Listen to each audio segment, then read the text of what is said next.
What is happening, my man?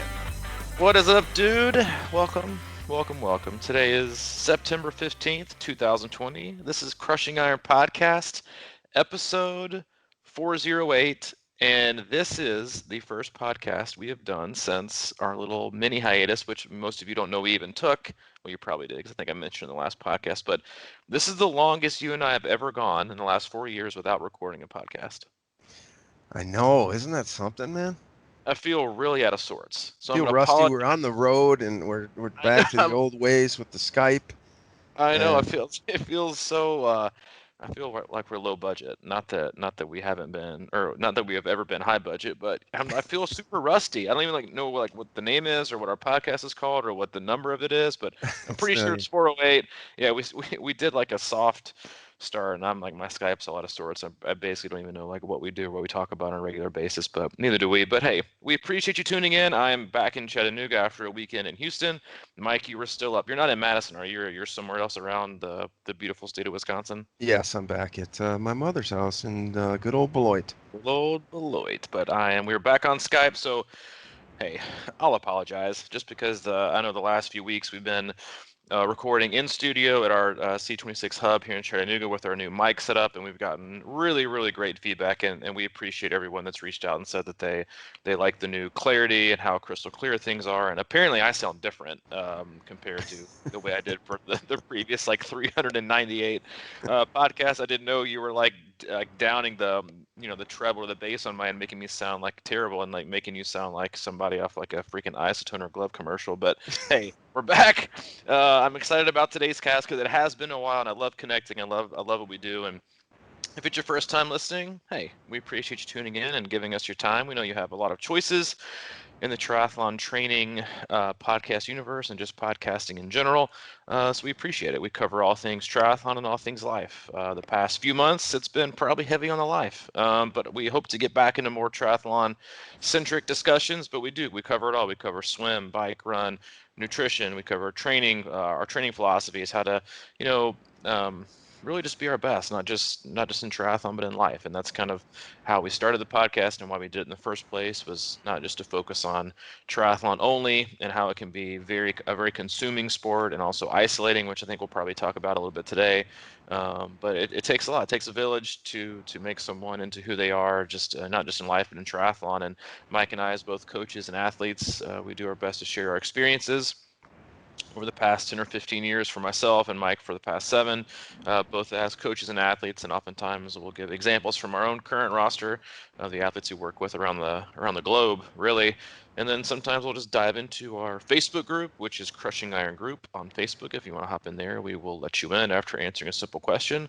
But that's it. No sponsors, no ads. We have one agenda, and that is to keep you happy and healthy and enjoying what really is a wonderful sport. And I think you and I both got, while we both traveled extensively this last weekend to do what we did, I couldn't be happier with what we did. And I know just the feeling we got. I know we'll probably dive into that here in a minute, but we did a month or two ago. We came up with the idea to have like a C26 tour weekend, and we have we have quite a few cities around the country that kind of have some hot spots for athletes, and I kind of handpicked Indianapolis, Madison, and Houston, kind of as some central locations for people to come in, and it was a great weekend. We got to connect with a lot of athletes, and as usual, as with camps and other things that we produce, and even like with this podcast and with the community, I think of triathlon, the workouts tend to like fall down the board of importance. And everybody was,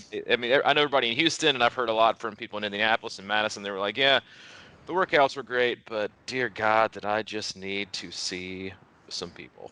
Yeah, I think that's a fair statement. Yeah, it's kind of a little bit of an outreach tour of sorts, and Yes, that's a great way to put it. Yeah. took took some long drives, but we were both, I think, in our hearts wanting to do something like that, almost get a little bit of the feel of what it would be like to be around a race or something, and it was just um, I don't know if I should go right into the sadness of my favorite city of Madison, but I'm giving a minute, man. Just let's keep yeah, moving. but it was great to pull in and reconnect with some of our favorite people on the planet and just hang out for a weekend. And that's basically what it was. And we did do some riding and swimming and running, and I really figured out where I'm at. Okay. Well, listen, you don't get any kind of a break in going to a place like Wisconsin because it would have been, I mean, if I'm not mistaken, like, wouldn't it have been Ironman Wisconsin weekend? I'm It pretty sure. absolutely was, That's what I and thought. I You guys was, got typical Ironman Wisconsin weather. Not on Saturday, but on Sunday, right? It was like yeah, it was it's a little bit cloudy. absolutely, It's as usual. It's the perfect weekend to race. That's like one thing that Madison, except for that one year back, I think it was like 2000 and like 7 or 8, I think.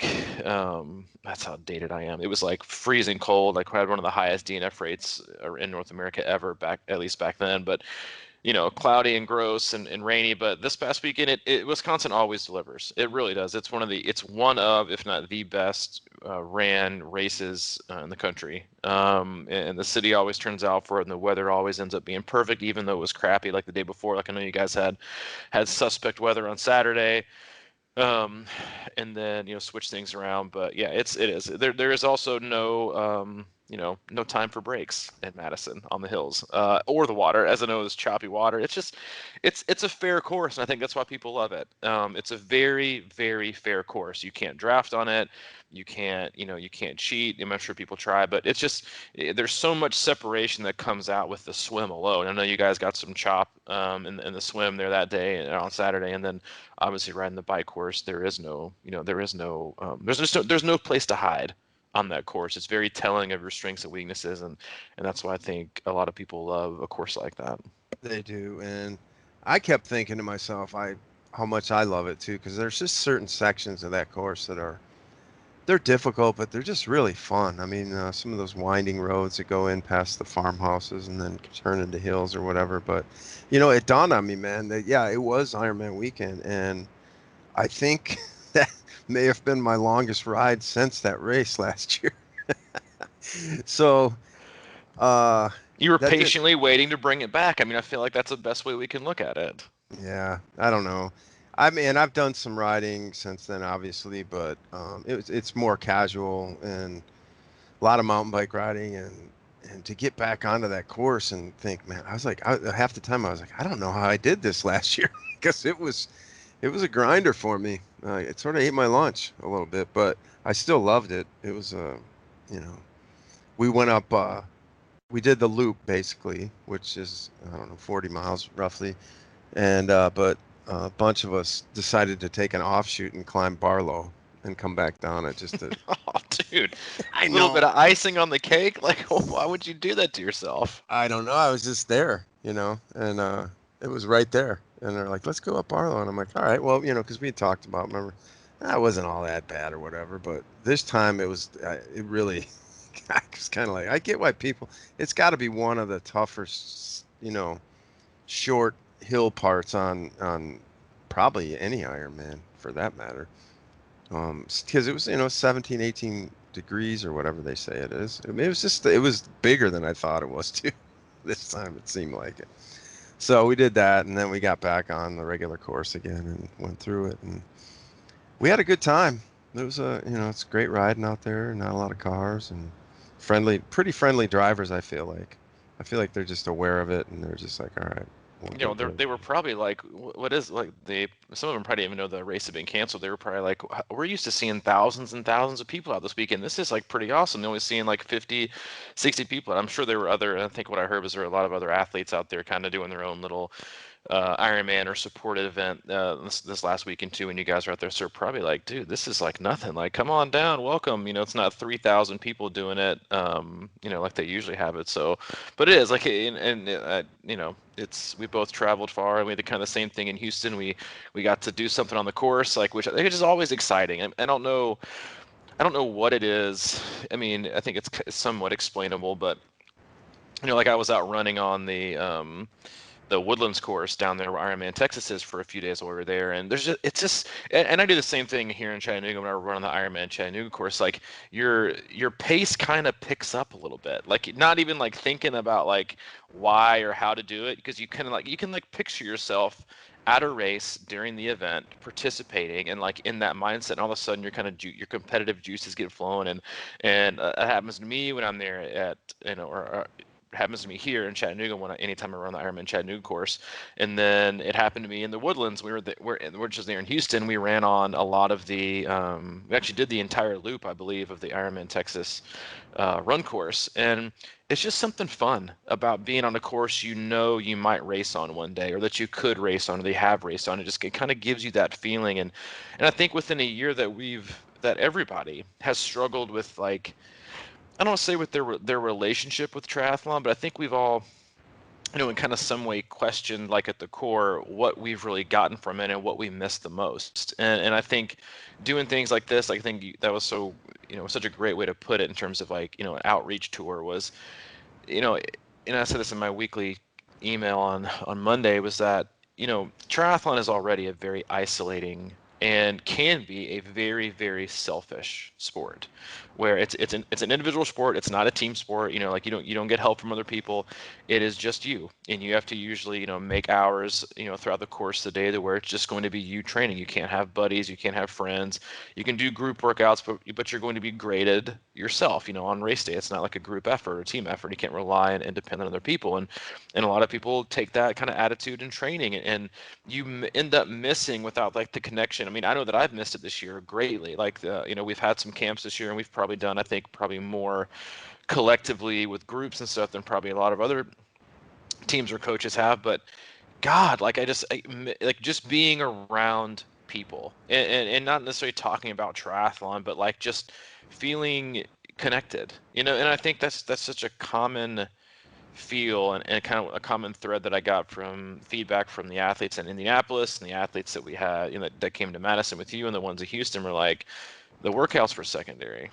It was connecting with people, and, like, because it, you know I think we all have had, I know you've had this for sure, like, I know we talked about before, like, just the immense amount of stress and uneasiness and even anxiety and depression so many people have been having the last 4 to 5 months, with just not being able to do the things they want to. Like, and you've had a rough, coming to a new city where it's like, hey, I'm gonna meet people, but I can't. I have to stay inside. It's like, there's so many Right. restrictions, and in training and racing, the same way people are used to, like, even if they're not racing, every event, there's always something going on to do and participate in, to sign up for, and you get so much energy from being around positive people. It just energizes you, can get you out of funks. And that was another thing that I heard from athletes from where you were, and even in Houston, was like, I just needed this to get out of my funk, because I think that the longer, and this is true with everything, like, I can be in a bad mood,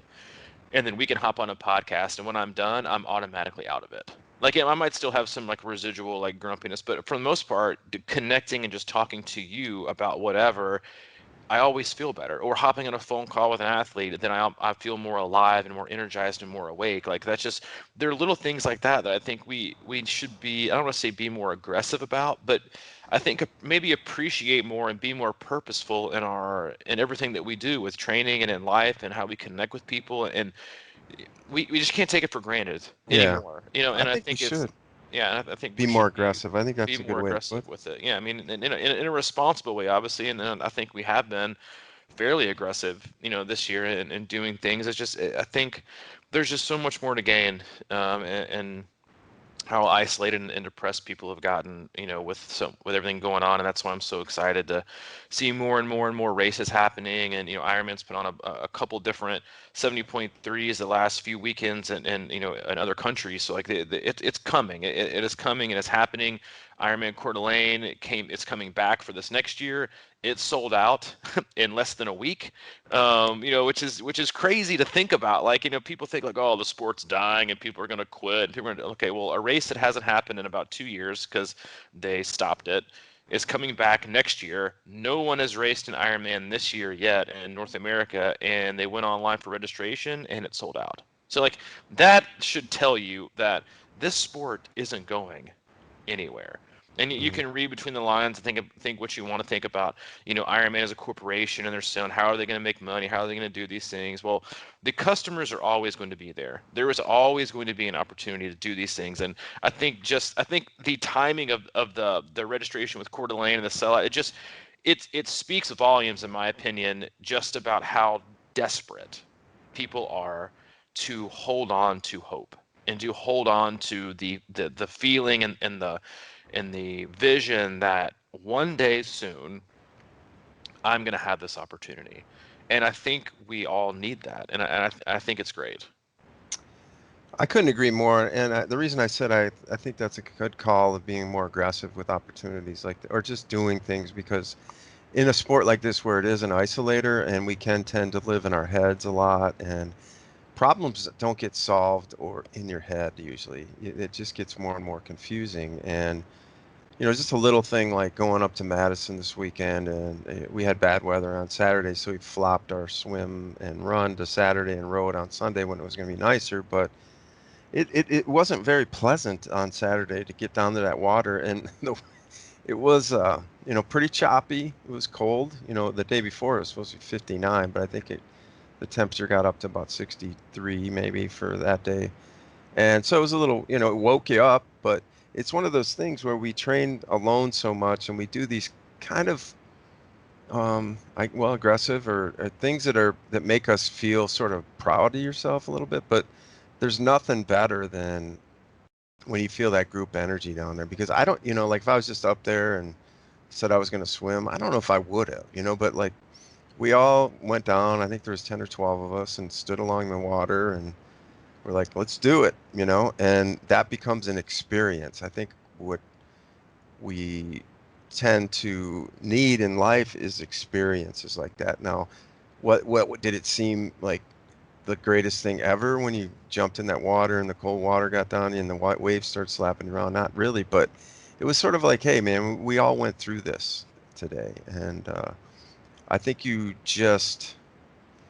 does. It sort of takes you out of that isolated sort of tendency to be a little bit down about things, and it gives you hope. And, you see other people out there just like, why would they do that too? We're all doing it. People are still going to do it. And the sport I think it needs that. We had, like, I think there was two or three of the local tri clubs up there had organized unorganized actual events where they were doing the full Ironman. And we had gone to dinner Saturday night, and we went to remember that place where you came up for my first one, that Italian place? It was Yeah. Oh yeah. Paisans or something Oh like that. yeah. Yeah, and so we had just finished, and that's only about a block and a half from the finish line, which wasn't set up, and we took a couple pictures in front of it, like, with no finish line, and we kept wondering where is Ironman? They're gonna, they usually don't wait this long. Mm-hmm. But um, one of the guys that was up there with us, Glenn, he had a friend actually that they had kind of known that was going to do it on Saturday, and we all stood there, on where the across the street where the people set up their booths and all that stuff, and there was about 15 people there with cowbells, and they had a Dang. fake finish line set up, and we're just standing there kind of like sort of waiting, and some guy comes running down from the Capitol, right in the middle of the street by himself. It was like 9 o'clock, dark, cold and windy.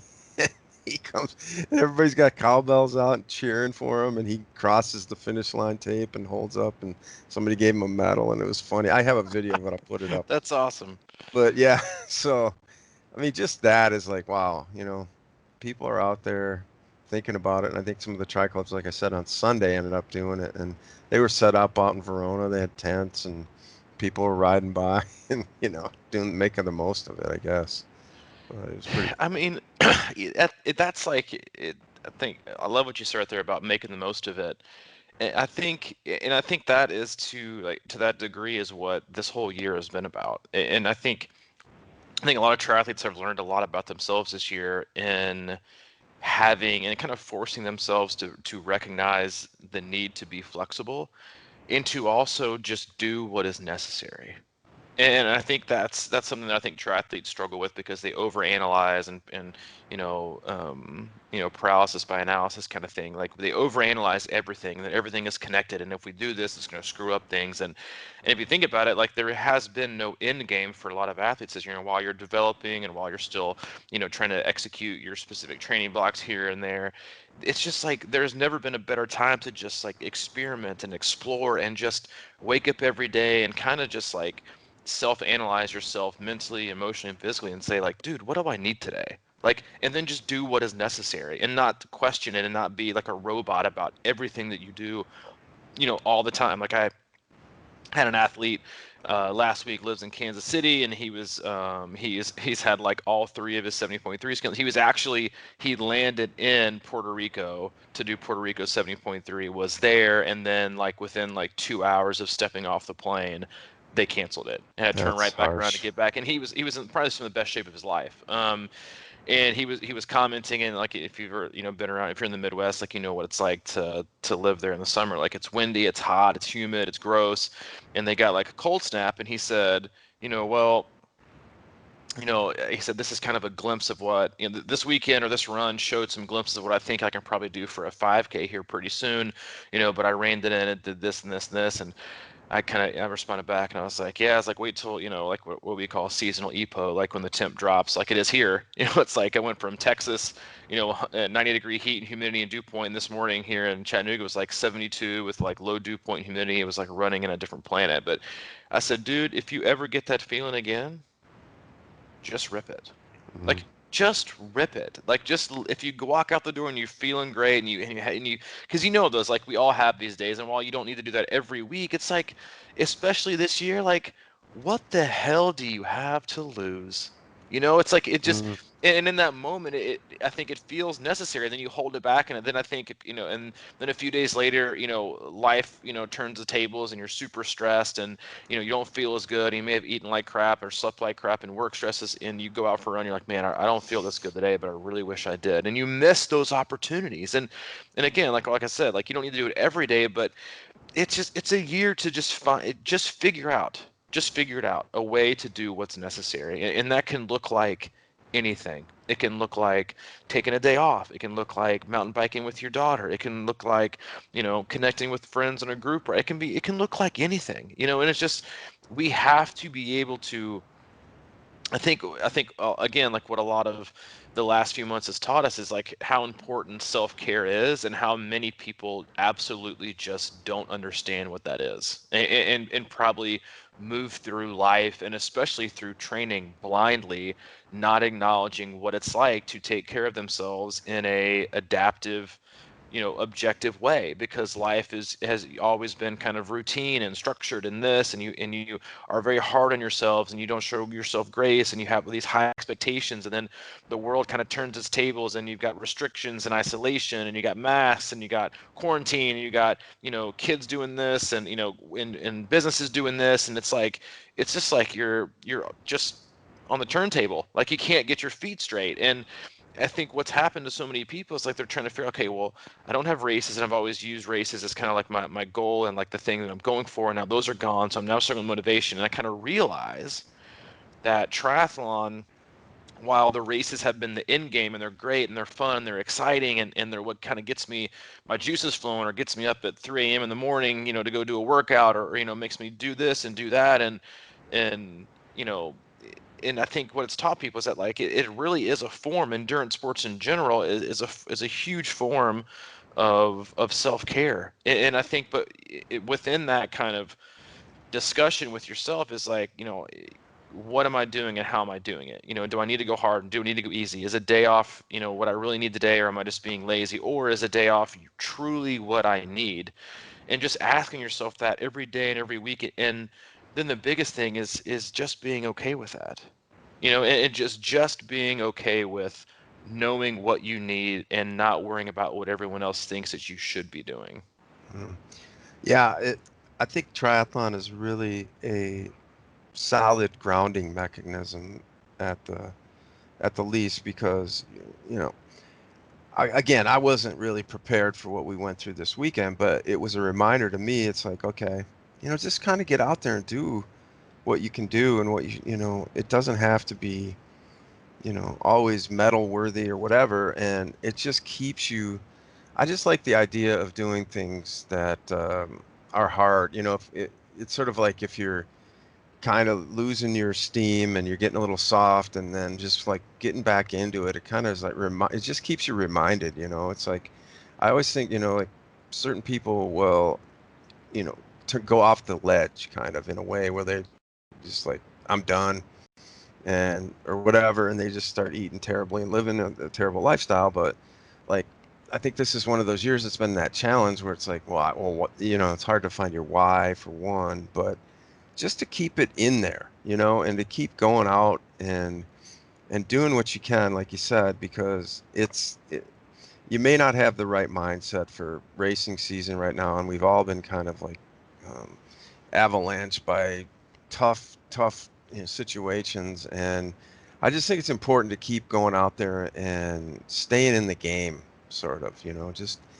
And you just talked to me before we started about you're in a groove, and I quite haven't found it yet, but I'm trying to stick around it. You know what I mean? Before instead of going way off into a That's right. field, way off into the cornfields, I'm still trying to stay on the on the side of the road or something, at least so it's in vision for me. And because that's, as we all know, and as as I started in the sport late 40s, I knew that I was in that cornfield, and if I didn't get sort of back to the road and hang around there a little bit more, it was never going to happen. And I think that's the danger sometimes, and that's what the sort of the freaky part about a year like this. I think for some people, that maybe we're. Can you imagine if this was going to be your year to get back into shape and start doing races, and how excited you'd be, and then all of a sudden it's just like, nah. I know you've been struggling for 10 years to try and make this happen, but we're gonna, Right. you know what I mean? So it's Yeah. like, I think it's really important to at least kind of keep the glass half full and the eye on the road a little bit, even if you're not, dominating or where you think you want to be, or you don't have the attitude. Just it's just like getting in that water, man. It was freezing, and I was like, why do I, really want to do this? You really didn't want to do it, because especially if you hadn't been outside in a while, and all of a sudden, but find the why in this is going to be a wake up Hmm. session for you, and it's just that's what it was for me. It was like, I struggled a little bit. I felt okay. I felt that sort of like uh, dizzy feeling that I get sometimes when I haven't been swimming a lot, especially for continuous amounts of time. I think there's something about that with the equilibrium and in your neck just kind of going, because in a pool you have a little break, you have a break, Oh break. yeah, the But here break we is go for huge, even for five just breathing and 600 fitness. straight It's yards. You're huge. not used to it, and it's cold, but it was great. I didn't break any records or go, didn't swim the course or anything crazy. I just got out there and did it. And that's so big, man, just to get in it. It is, like I think that's one of the hardest parts for athletes to, because so many athletes are either, and this is me too, in a large extent. It's like you're either all the way in or you're all the way out. Yeah. There is like no happy medium. Like I was talking to an athlete earlier today on the phone about that with diet. It's like, I'm either in or I'm out. There is Yeah. no like, 80, 85, 90% eating well time, 10%, moderation, have a couple sweets. Like, dude, if I'm gonna have sweets, I'm going big. I'm going real big. And so if Hmm. and for a lot of athletes, like if you look back at the results or the return on investment of going all in, and then the effects of going all in and your inability to stay all in, and how it forces you either via stress or self-sabotage or overcommitment and whatever to then go all out. And if you look at it over a period of time, maybe 3, 4, 5, 6 months, because most athletes, when they go all in, they, especially if they're self-coached, they overcommit, they do too many hours, they take on too many things, they sign up for too many races, and it becomes so overwhelming that they retreat. And then they stay in that retreat because it's safe, because they have no expectations. They aren't looking for results. They can just do nothing. And so if you look at athletes that do that over the course of a year, and then you compare, and the results they may or may not have, and you compare them with the other athlete who just kind of is pretty in and is pretty consistent and gets their workouts done 80% of the time, but rarely has a green week. For the most part, they just do a really good job of chipping away. 75, 80% of the work gets done each week. They might have a red or two here, but other than that, they just get the job done. Well, guess what? At the end of the year, like I think, and everyone is so obsessed about Monday through Sunday, and I have no idea why. Like everyone is just obsessed with that layer of the week and how things spread out. Well, guess what? The athlete that completes 75 to 80% of their workouts only each week, guess what that means? At the end of the year, they will have worked out 80% of the days of the entire year, or even more, because you're gonna have more sessions. That's pretty incredible, right? And then if you look at an athlete who's like, oh, I'm 100%, 100%, 100%, 0%, 10%, 15%, 0%. I'm back, baby, I'm back. 100%, 100%, crash and burn, 10%, overcommit. I'm stressed. I just don't think this is my year. Dude, you're probably gonna like maybe hover at 50. And that 50% isn't even worth 50%, because if you can't compare apples to apples, because you've been so erratic with your training that you're just yo-yoing. Like this is the training for triathlon training, in anything physically, like for endurance sports, is very much like a diet. Like you see people yo-yo all the time. They lose 15, they put on 20. They lose 15 again, they put on 25. They lose 20, they put back on 30. Like, and if you look at because they go very, very all in and very drastic. Like, I'm going to take away, sweetener. I'm going to take away creamer in my coffee. I'm not going to have any sugar or any carbs or anything. I'm going all in, baby. And I'm also going to do hot yoga, and I'm going to do body pump, and I'm going to do 20 hours a week of training. I'm going to transform my life. And then they wake up on Wednesday and they're like, oh my God, dude, I can't hang. Give me some ice cream. I'll start over Monday. And then Monday turns into next month, and the next month turns into maybe next year, and then next year maybe turns into January 1st, New Year's resolutions, and you're back where you started. So you can't they just yo-yo, and people do that with triathlon all the time. And it's just, so it's not apples to apples, but so again, like if you look at the comparison of just damn it, just be okay chipping away. Like you don't have to, every week doesn't have to be perfect, nor should you expect it to be, because life gets in the way and things happen in a day off or a missed session isn't a big deal. But just give yourself some credit for just keeping at it and just not walking away. Like that's just, it's a great trait to have. And I think people just truly underestimate how those weeks add up at the end of the year. And like I know I was like today, I'm not behind because I've been out of town, but like I traveled all day yesterday from Houston, and I'm going through Training Peaks, and athletes like, oh well, last week wasn't perfect, but I had this, and I'm like, dude, no week is perfect. Like you stop accepting that things need to be perfect to be acceptable and to be promising and to get progress. Like I'm never going to harp on an athlete for, you missed that session on Tuesday, things are screwed. Like it's just, because everything matters. Okay, every session matters, but none of them matter more than the other one. Like this same phone call I was on today, this athlete said, well, is Wednesday's workout more important? Should I prioritize that over the rest of the workouts in the week? Well, no, because if you do Wednesdays and you skip Monday, Tuesday, and Friday, then Wednesday don't mean nothing.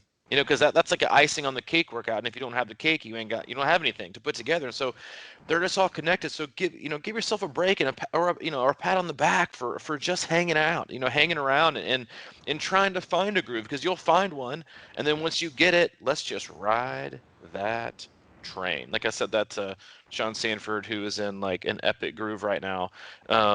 He was like, I've never been in a groove like this. And if you don't know Sean, he's like probably one of the nicest people on the planet, which you know as well. He was out there supporting another one of our athletes, Jacob Bleeling, who did a 70.3 this weekend. And he's like, I just feel so energized. I don't feel like I've ever been in a groove like this. Everything's going so great. My running is awesome. This and this and that. And I was just like, dude, like whatever. Let's just ride this train. Like we don't need to change anything. It's kind of like that old school, whatever that. Right, man. Many of, and it's just like, just set it and forget it, and let's just roll. Let's not. It's not broken, no fix it, and just be excited about it. I'm so glad that you're there, because you know what? It won't last.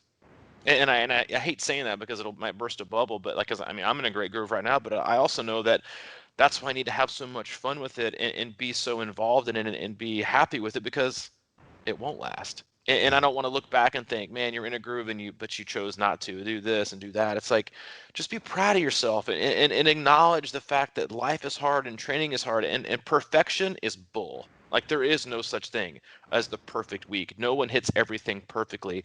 And just because you miss one session, another person doesn't mean you're a worse athlete or less motivated or undercommitted. It just means your week is different. And it's all about how they pile up, not day after day or even week after week, but month after month after month. So don't get all hung up on so-and-so showing their green week in Training Peaks or their PR workout. Like, you know what? Let's take a step back. Give me a couple of days and let's look at how things have gone the last, I don't know, 2 or 3 years. And then start to really peel back the layers and measure success of how it should be measured, which is at, like, a sky view. You had that thing you said about Sean is great, because it's sort of like, I feel like, at least for me, if I was in a groove like that, and it was, not necessarily training for a full, but just trying to be in a good spot and hit my deals and having fun with workouts and everything, I kind of think I'd be the guy that would have the tendency to be like, lay it on me, coach. Like, let's go. Now let's take it up another notch, rather than just kind of slowly inching it up that hill. And you're talking about, just being in moderation with even excess almost, because we do the stuff that I don't know what kind of workouts he's going through, but we're doing a lot of stuff. I think that's the thing we have to remember sometimes, is if you're doing, like, who grew up doing 15 hours of, or whatever, of endurance training? That's a lot. And I think sometimes we forget that, you know, and like this weekend I'll cite another example. I did that swim and it felt really good. I didn't go a whole lot. I just stayed within myself, because you can get drowned out there if you're not doing stupid. And I ended up tipping over one of the kayaks because I was going out the spot, and it was just a mess. But anyway, so I felt good about that. And then we got out, and my plantar fasciitis has been feeling pretty good. I'm gonna go for a little run, and I hadn't been running much, and it felt good. Went out like 30 minutes and turned around and came back, but I started getting that me in me, that like a negative split, and go after it a little bit, and it felt fine on the run. But then the next day, man, I just was limping again like a madman. So it's I don't know. I don't even know what I'm trying to say, but maybe you do. It's sort of like, just accept. I just think there's a a side of a lot of us that has this sort of like masochistic, like, if it didn't hurt, it's not working, or whatever. And I think we got to really pay attention to that and just go through what we have and really find kind of that enjoyment, of course, but almost that sort of like, wow, that didn't feel like much, but I feel good right now. And accept that, you know what I mean? Like, the workout itself shouldn't demoralize the rest of your day or life because you're so wiped out all the time. And I think that we get confused sometimes by that. We think that training becomes this thing that has to really, suck our energy away. Well, I think, and what you're saying there, it reminds me a lot of, like when people are trying to come back, right? Like, you're trying to come back from a period of time off, whether, and yes, it's different if you're coming back from, due to injury, or if you're just coming back from an illness, or you're coming back from, just frankly, just not wanting to work out, like, which is also, like what is something that people go through. But I think in the first run comes back, and the first bike or the first swim, and everyone's first thought is, man, I've got a long way to go. Like, I've got so much to get back, and how can Yeah, I get it yeah. back? And then you remember, like, the journey. Like, here's the thing, like, it's like every road is different. Every path is different. The path that you went on the last time is significantly and vastly different than the one you're about to go on now. And so to expect the same results and to expect to get there in the same way it's not irresponsible, it's just not fair, right? And so, Mm. like, it's just, you go back and because everything is connected and you're also different. It's like, comparing, the person who's got, 5 kids and, she's a stay-at-home mom and, she has all these things and responsibilities to do and she's working through this and trying to get here versus another person who, has no kids and just takes care of a plant, only works 20 hours a week and has, 25 hours to train, is completely healthy and hasn't had anything. Like, it's like comparing those two people, like two very, very different journeys and very, very different routes. That's why I absolutely hate and despise comparison. It's why I hate, some of the, apps and things that people use, because it's just like, oh, look at they're doing. Like, all you're seeing is like it's like judging the way someone looks by checking out the toenail on their pinky. Like, that's what you're basically doing to decide if you think someone is good looking or not. Is like you're looking at that small of a sample size to judge it. When obviously what you should be doing is like, oh, well, let me peel back the layers a little bit and check out the rest of you. Like, that's what training is, and that's how results are. And like, you don't know how long someone's been in the sport, and how much they've done, and like their time availability. Like, we judge and compare not just among other people, but ourselves, our current self. And so many people get into that mode. Excuse me, and lack of acceptance because they are consistently judging what they're not based on what they want from their future self, and then trying to figure out how or to get back from where they have been, maybe even in the past. That they literally have no idea and appreciation of who they are in the present. Because Mm. and that's a huge part of what coaching is. It's like understanding who you are right now and not expecting you to be somewhere else based on who you were 6 months ago or even 6 years ago. It's like, the person telling me that they're yeah, I'm a pretty strong runner. I ran track in high school, back in 1986. You're not a strong runner. Sorry. Like, you're just not. Like, it doesn't matter. Like, it's an insignificant, time in your life that doesn't translate to where you are right now. But we do that as people. It's like, oh, my strengths are this. Like, I've always been good at this. When was the last time you actually produced a result based on running? I don't know. It's probably been 15, 20 years. But, I qualified for Boston back in 76. Okay, well, congratulations, and I'm sure you still got the jacket, but it's meaningless. Like, if you've been doing nothing, right? If you've been doing nothing, you start from scratch. So you just have to understand that as people and athletes, is that you're just always different. You are always different. Something is always happening in your life, good, bad, healthy, unhealthy, stressful, unstressful. And there's always all these things that are going on that always make you different. So you can't just plug and play based on the Mike Trolley plan that worked 5 years ago, or who you want the Mike Trolley to be in 5 years ago. You don't even know what the hell's going to go on the next 5 days. So how are you going to try calc it to 5 years? But people love to do that. And that's what makes triathlon also very, very, very hard, is that people can be so results driven that they just have a very hard time understanding that nothing is black and white. And it's so subjective, and so many things can happen, whether it's injury or illness or setbacks or losses of motivation or life changes like marriage or divorce or kids. Like, it's just so many different things that affect what you do, because life is 90% of what you do day in and day out, if not more. And triathlon is just a very small percentage part of it. Yet people like to judge and predict and calculate triathlon like it's actually 95% triathlon and 5% life. Therefore, the chances and the reality of life impacting triathlon is very, very low, because life is such an insignificant part of that percentage of the whole.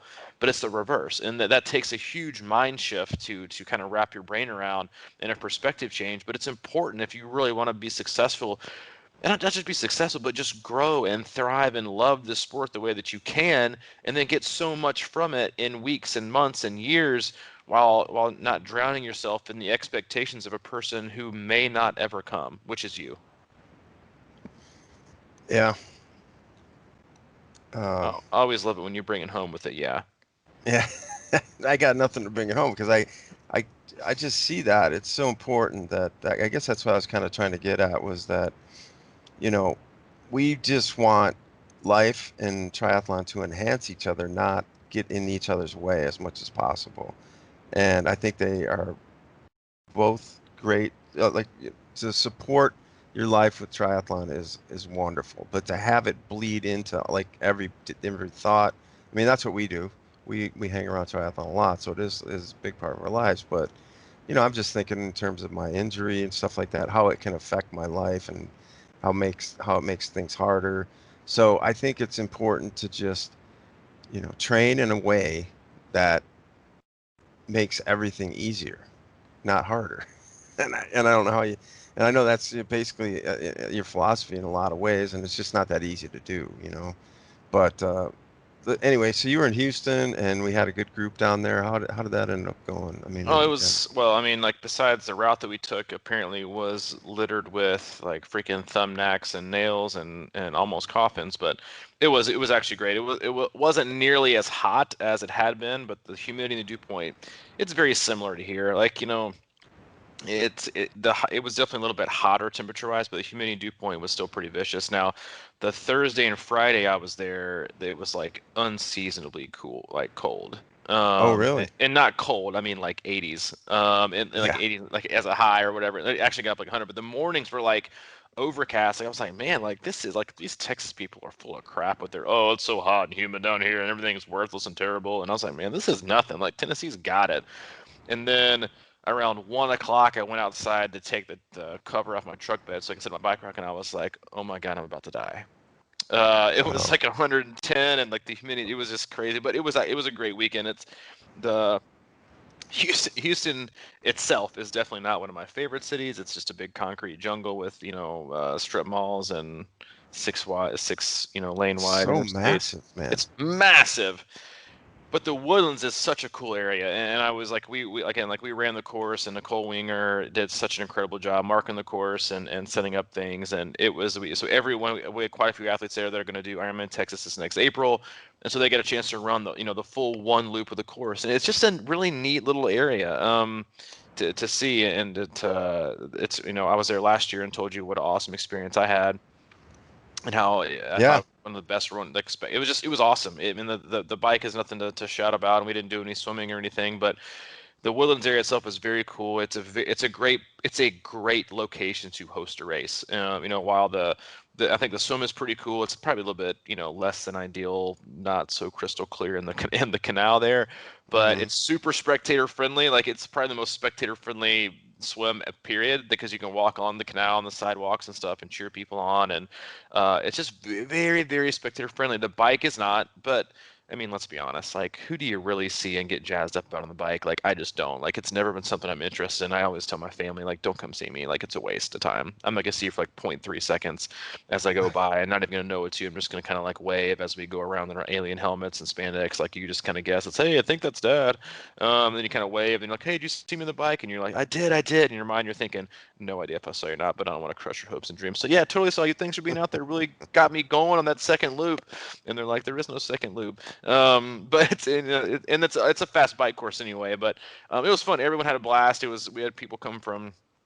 I think I tend to forget. I mean, I don't know how because everyone in Texas reminds you of how big the state is, but it is massive. So we had people coming in from Austin and Dallas and all around the Houston area. So it was good. We had a great turnout. Had a lot of fun. I woke up yesterday at 3:15, hit the road by 3:30, and got back to Chattanooga just in time to pick up Hayden from daycare. Wow. That's Yep, impressive, man. putting in the miles, man, putting in the miles. That's a long, But it was long good. drive. Proud It of was you. good. Yeah, and it's a long and boring drive, but I'm back and excited doing Training Peaks today, and will again later here in a minute. But then next weekend we've got it's nonstop. Do what is necessary, which is what we're doing. We're putting on our own kind of 3-day Ironman event here in Chattanooga next weekend for our athletes to kind of give them an opportunity to get out when Ironman Chattanooga and some of the later season races were canceled. We wanted to do something for them to allow them to get out and do their own event and kind of reap some of the rewards and just be around people, and feel supported and cheered on and know that there are other people out there doing and fighting the good fight in terms of getting out there and doing training when there's no quote unquote official races getting on. And so we'll do that, and it's just, we got a busy rest of the year. We're just going to keep doing things that the training is great, the fitness is awesome, the workouts are great, but it's when it comes to camps and weekends like that, and the one that we just had, it's straight up community, and the people that get to connect and talk with each other and support each other, and it's people need it, and people need it now more than ever, and we'll continue to do our best, as long as it's feasible, continue to provide that in a safe and a fun way as we possibly can. Yep, we will. We'll do And what's necessary. we can wrap this up. But I would be remiss if I didn't touch on the experience in Madison a little bit. It was tough, man. You know how much I love that place, and I know you do too. And we go up there, and Yep. it's the best environment around Ironman weekend. And I told you we stayed at the same hotel, and the night before we stayed there, they had 4 guests. Mm. It's just, and everything along State Street and everything around the Capitol is all boarded up. Every front floor or first floor window on State Street and around the Capitol is all boarded up, and it was just we made the most of it, and it was one of those experiences where like, man, this is so weird, but we'll look back on it and it'll be a great memory for sure. It was just at the moment, sometimes it was a little hard to take, man. And especially when you're walking down the street and going to Monona, nobody's setting up bikes, and it's Ironman weekend, Mm-hmm.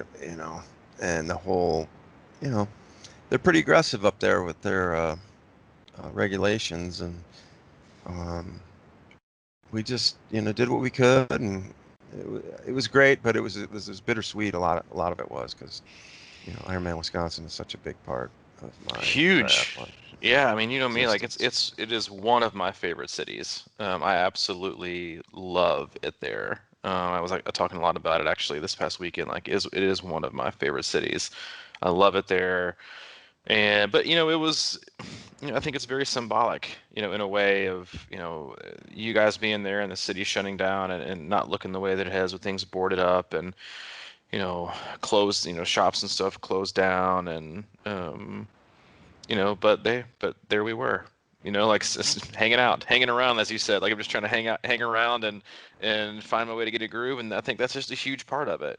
Is is just showing up and being there, and kind of, I think sometimes I think stuff like that is can move people into such a very positive directions when you look around and see so many things going wrong, or not going wrong, but so many reasons to just give up and pack it in and mail it in and walk away and just get caught up in like the constant complaining and boo-hooing and whining and woe is me and oh my gosh. And it's like, guess what?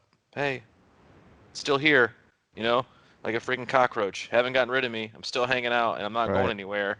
The more and more we do that as athletes and in people, you build that resiliency that's just like, whatever, I'm not going anywhere. Like, I'm going to keep showing up. And that I don't think it's an ego. I don't think it's being cocky. I think it's just resiliency and it proving yourself that you're not a durable athlete, you're a durable human, and that you can survive these things and you don't have to participate in all the freaking whining and complaining that everyone seems to love to do right now about, or just, putting down things that are positive because, oh, they shouldn't be happening and no one should be racing and this is and like, hey, if that's the way you want to live your life, then have fun and have fun doing it. But for me, like, I want to keep showing up. I want to keep being resilient. I want to do what is necessary, and that's just how I have to live my life because I don't want to go out like that, like, I don't plan on going out, but you know what I mean? Like, you just Yeah. got to keep Yeah. showing up and keep at it, and that was a great showing. It's like we can still, and I think the beauty of it too was, like, you guys sent me a picture of you guys getting coffee and food and stuff. Like,